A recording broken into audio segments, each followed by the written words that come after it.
Broad Ford, later known as Bradford, was first settled in Saxon times, and by the Middle Ages was a small town centred on Kergate, Westgate and Ivegate. By 1800, it was a rural town of 16,000 people, with a solitary steam-powered mill. Most wool was spun and woven in local cottages and farms. But over the next 50 years, it became the fastest-growing industrial town in Britain. The ironworks at Lowmore and Bowling were huge, and they exported products all over the world via the Bradford Canal. Quarrying was hugely important. The streets of London were said to be paved with gold due to the colour of the Yorkshire sandstone exported from Bradford.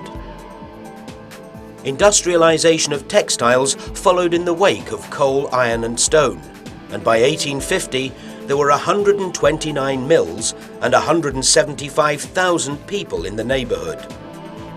But in 1850 there were no sewers. The canal basin bubbled with raw sewage in hot weather. 50% of children died before their first birthday, and the graveyard around the parish church was so full it disgorged its corpses onto Church Bank during landslips. However, the second half of the 19th century brought improvements in sanitation and housing. Bradford was incorporated in 1847, and 50 years later officially became a city. Much of the wealth being generated at the time was used to create imposing buildings, such as the Town Hall, the Wool Exchange, Kergate Market.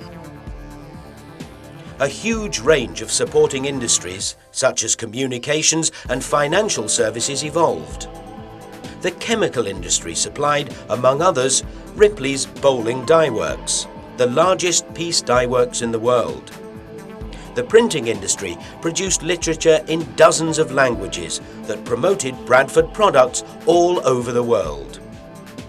In 1893, Bradford made a major contribution to British political life when the Independent Labour Party was formed after a bitter strike at Lister's Manningham Mills. At the same time, Bradford played a major role in social reform, pioneering school meals, public libraries, baths and medical examinations, and taking a major part in educational reform. Bradford City Football Club achieved its highest honour by winning the 1911 FA Cup. The FA Cup itself was made in Bradford by John Enrico Fattorini. In 1912, he promoted his jewellery business through advertising, offering to deliver items by post. The business took off, moved to Grattan Road, and is now part of the world's largest home shopping company. Engineering originally developed to service the mills and went on to create their own innovative products, such as Jowett cars and Scott motorcycles.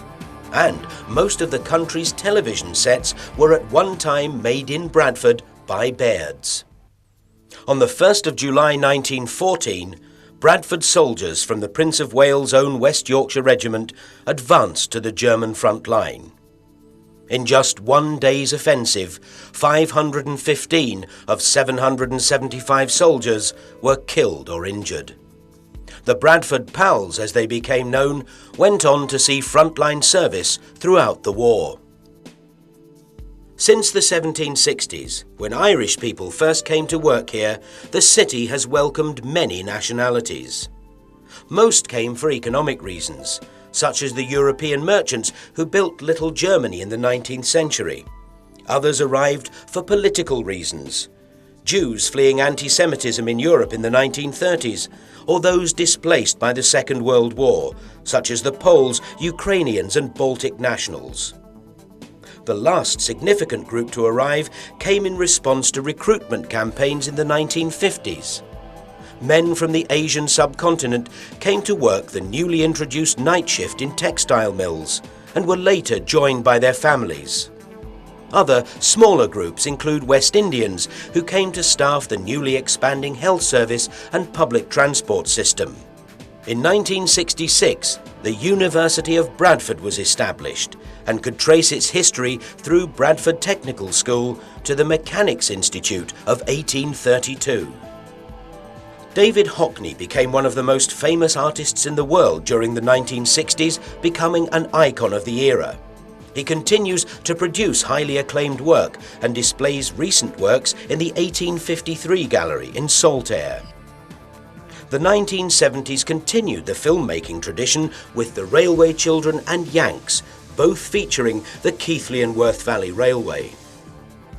But the 1970s were also the period when the economy went into a sudden and severe decline and heralded the beginning of a difficult time for the district.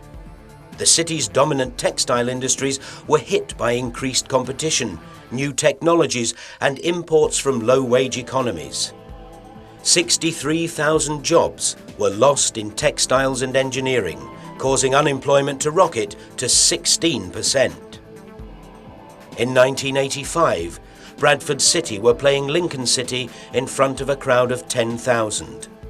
At 3:44 p.m, flames appeared for the first time, and the Bradford City fire disaster was just beginning. In a bid to kickstart the economy, a programme of European grants were used to revitalise the city's infrastructure. As part of this programme, the Science Museum opens the National Museum of Photography, Film and Television, which quickly establishes itself as the most popular museum outside London. During the 1980s, the economy diversified away from manufacturing, and for the first time, the service sector became the principal source of employment. The electronics industry has established the city as the largest electronics manufacturing centre in the region.